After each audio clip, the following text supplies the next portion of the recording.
Hi views, welcome to MB classes learn more with Bhagya. చూడండి, semester 1 8th class biology semester 1కి సంబంధించి first lesson కణం నిర్మాణం విధులకు సంబంధించి important bits line to line quick రివిజన్గా యూస్ఫుల్ వీడియో. మీకు కనుక యూస్ఫుల్ అనుకుంటే please like, share and subscribe. చూడండి, అవయవాల యొక్క ప్రాథమిక నిర్మాణాత్మక ప్రమాణము కణం. కణాలన్నీ కలిస్తే ప్రతి జీవి యొక్క దేహం తయారవుతుంది. ఓకే, 1665వ సంవత్సరంలో రాబర్ట్ హుక్ సూక్ష్మదర్శినితో బెండు ముక్కలను పరిశీలించడం జరిగింది. ఇలా రాబర్ట్ హుక్ 1665లో పరిశీలించిన బెండు ముక్కలపై ఆయన ఏం చెప్పాడో, ఆ బెండు ముక్కలోని గదులు తేనె పట్టులో ఉన్నటువంటి గదుల వలె కనిపిస్తున్నాయి అని పోల్చడం జరిగింది. అలాగే ఈ బెండు ముక్కలోని గదులు, రాబర్ట్ హుక్ బెండు ముక్కలోని గదులను ఏమంటున్నాడు, కణము అని చెప్పడం జరిగింది. రాబర్ట్ హుక్ ప్రతి గదిని కణం అని సంబోధించడం జరిగింది. ఈ బెండు ముక్కలోని ప్రతి కణము నిర్జీవ కణాలు, ఎలాంటి చలనం లేకుండా నిర్జీవ కణాలు అనమాట. అలాగే రాబర్ట్ హుక్ పరిశీలనల తర్వాత 150 సంవత్సరాల పాటు కణం గురించి చాలా తక్కువ తెలుసుకున్నాము. అలాగే అధిక వృద్ధీకరణ కలిగినటువంటి సూక్ష్మదర్శులను అందుబాటులోకి రావడం వలన ప్రస్తుతం మనం కణం యొక్క డీటెయిల్స్ తెలుసుకుంటున్నాము క్షుణ్ణంగా. భవనంలోని ఇటుకలు, సజీవులలోని కణాలు రెండు ప్రాథమిక నిర్మాణాత్మక ప్రమాణాలు. సో సజీవుల్లోని కణాలని భవనంలోని ఇటుకలతో పోల్చడం జరిగింది. ఇక్కడ బిట్టెలా అడుగుతాడు, సజీవుల్లోని కణాలను దేంతో పోల్చారు? భవనంలోని ఇటుకలతో పోల్చడం జరిగింది. సజీవులలోని కణాలు ప్రాణం లేని ఇటుకల కంటే సంక్లిష్టమైనవి, ఎంతో ప్రాణం లేని ఇటుకల కంటే సంక్లిష్టమైనవి అని చెప్పడం జరుగుతుంది. అలాగే మనము సూక్ష్మదర్శిని ఉపయోగించి కణాన్ని అధ్యయనం చేసేటప్పుడు రంజనాలను ఉపయోగించి కణాలలోని భాగాలను రంగులకు అద్ది కణం యొక్క నిర్మాణాన్ని క్షుణ్ణంగా అధ్యయనం చేయవచ్చు. అలా అధ్యయనం చేయగా మనకి ఒక పొడువుగా ఉన్న చెట్టు లేదా ఏనుగు వంటి పెద్ద జంతువులలో ఎన్ని కణాలు ఉంటాయంటే మిలియన్ ట్రిలియన్లలో ఉంటాయి. ఆ సంఖ్య మిలియన్ ట్రిలియన్లలో ఉంటుంది. మానవ దేహం భిన్న ఆకారాలు పరిమాణాలు గల ట్రిలియన్ కణాలను కలిగి ఉంటుంది. మానవ దేహం భిన్న ఆకారాలు పరిమాణాలు గల ట్రిలియన్ కణాలను కలిగి ఉంటుంది. ట్రిలియన్ మీన్స్ 1 బిలియన్ అనగా 1000 మిలియన్లు, 1 ట్రిలియన్ అనగా 1000 బిలియన్లు. ఓకే, అలాగే ఒకటి కంటే ఎక్కువ కణాలతో నిర్మించబడే జీవులను బహుకణ జీవులు అంటారు. ఒకటి కంటే ఎక్కువ కణాలతో నిర్మించబడే జీవులను బహుకణ జీవులు అంటారు. బహుకణ జీవులు, జీవి చిన్నదైనప్పటికీ అందులో కొన్ని కణాలు అనేటివి కణాలతో నిర్మితమై మాత్రం ఉంటుంది. బిలియన్ల కణాలతో ఉన్న జీవి కూడా ఏకకణంగానే జీవితాన్ని ప్రారంభిస్తుంది. బిలియన్ కణాలతో ఉన్న జీవి కూడా ఏకకణంగానే జీవితాన్ని ప్రారంభిస్తుంది. ఆ కణమే ఫలదీకరణం చెందిన అండము. ఫలదీకరణం చెందిన అండం విభజన చెందుతూ కణాల సంఖ్యను పెంచుకుంటూ అభివృద్ధి చెందుతుంది.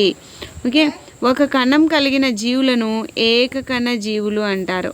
అంటే ఏకకణ జీవులలో ఒక కణం మాత్రమే ఉంటుంది. దీనికి బెస్ట్ ఎగ్జాంపుల్ అమీబా పారమీసియం. ఏకకణ జీవులకు బెస్ట్ ఎగ్జాంపుల్. అమీబా వంటి ఏకకణ జీవి ఆహారాన్ని సంగ్రహిస్తుంది, జీర్ణం చేసుకుంటుంది, శ్వాసిస్తుంది, విసర్జిస్తుంది, పెరుగుతుంది, ప్రత్యుత్పత్తి జరుపుతుంది. అంటే ఏకకణ జీవి అయినప్పటికీ బహుకణ జీవుల్లో జరిగే విధులన్నీ ఏకకణ జీవిలో జరుగుతుంది. ఇప్పుడు ఒక కణము కణజాలాలు అవయవాలను ఏర్పరుస్తాయి. అలాగే అమీబా యొక్క ఆకారము క్రమరహితంగా ఉన్నప్పటికీ ఇది ఇతర జీవుల వలె ఒక నిర్దిష్ట ఆకారము లేదు.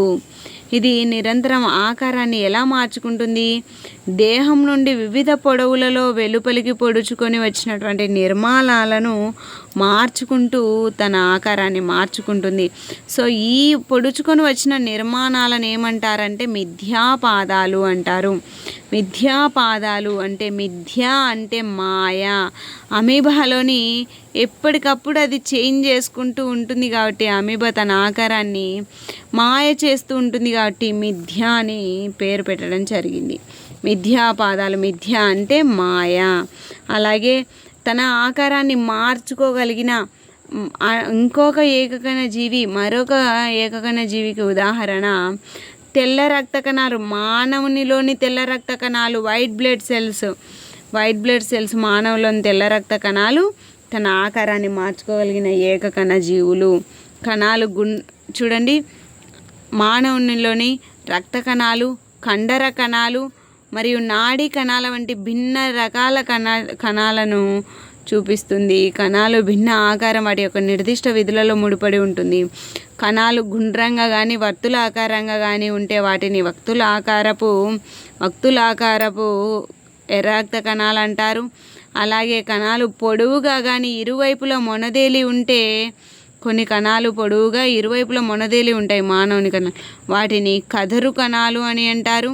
అలాగే కొన్ని నాడీ కణాలలాగా న్యూరాన్లలాగా శాఖాయుతంగా ఉంటాయి, వీటిని దీర్ఘ శాఖాయుత నాడీ కణం అంటారు. సో మానవునిలోని కణాలు 3 రకాలు. అవి వక్తులాకారపు ఎర్ర రక్త కణాలు మరియు కదురు ఆకారపు కండర కణాలు, దీర్ఘ శాఖాయుత నాడీ కణాలు.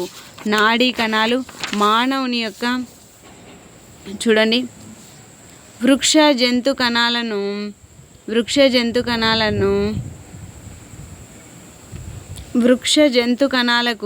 ఆకారాన్ని ఇచ్చేది వృక్ష జంతు కణాలకు ఆకారాన్ని ఇచ్చేది కణత్వచం. అలాగే కణకవచము వృక్ష జంతువులో కణత్వచం పైన ఉండే అదనపు పొర ఇది. ఓకే, అలాగే కణకవచము బ్యాక్టీరియా కణాలలో కూడా కణకవచం ఉంటుంది. కణకవచము ఉండేది కేవలం బ్యాక్టీరియా కణాలలో మరియు అలాగే వృక్ష కణాలలో మాత్రమే కణకవచం ఉంటుంది. జంతు కణాలలో కణకవచం ఉండదు, కణత్వచం మాత్రమే ఉంటుంది. ఈ కణంలోని అన్ని భాగాలు కణత్వచం అనే పొర లోపల ఇమిడి ఉంటాయి. జీవరాశులలో కణాల పరిమాణము మీటర్లో మిలియన్ వంతు, అంటే దీన్ని మైక్రోమీటర్ ఆర్ మైక్రాన్ అని పిలుస్తారు. చూడండి, అతి చిన్న కణం బ్యాక్టీరియాలో 0.1 నుండి 0.5 మైక్రాన్స్ ఆర్ మైక్రోమీటర్ పరిమాణంలో ఉంటుంది. అతిపెద్ద కణం ఏంటి? ఉష్ణపక్షి యొక్క గుడ్డు. ఈ ఉష్ణపక్షి ఆస్ట్రిచ్ యొక్క గుడ్డు 170 mm × 130 mm పరిమాణంలో ఉంటుంది. అలాగే మన కంటికి సులువుగా కనపడే వృద్ధీకరణ పరికరాల అవసరం లేకుండా కనపడే కణము కోడిగుడ్డు, ఏకకణం. ఇది కోడిగుడ్డు కూడా ఏకకణము. పసుపు రంగు భాగాన్ని తెల్లని పదార్థం ఆవరించి ఉంటుంది. ఈ తెల్లని పదార్థం ఆల్బుమిన్ గుడ్డును ఉడికించినప్పుడు అది గడ్డ కడుతుంది. తెల్లని పదార్థం అన్నమాట ఆల్బుమిన్. పసుపు రంగు భాగాన్ని సొన అంటారు. గుడ్డులోని పసుపు రంగు భాగాన్ని సొన అని, తెల్ల పదార్థాన్ని ఆల్బుమిన్ అని అంటారు. గుడ్డు ఏకకణ జీవి. మనకు వృద్ధీకరణ పరికరాలు లేకుండానే మనం పరిశీలించవచ్చు గుడ్డుని. అలాగే పార్ట్ 2లో నెక్స్ట్ వీడియో చెప్పుకుందాం. Thank you for watching. All the best.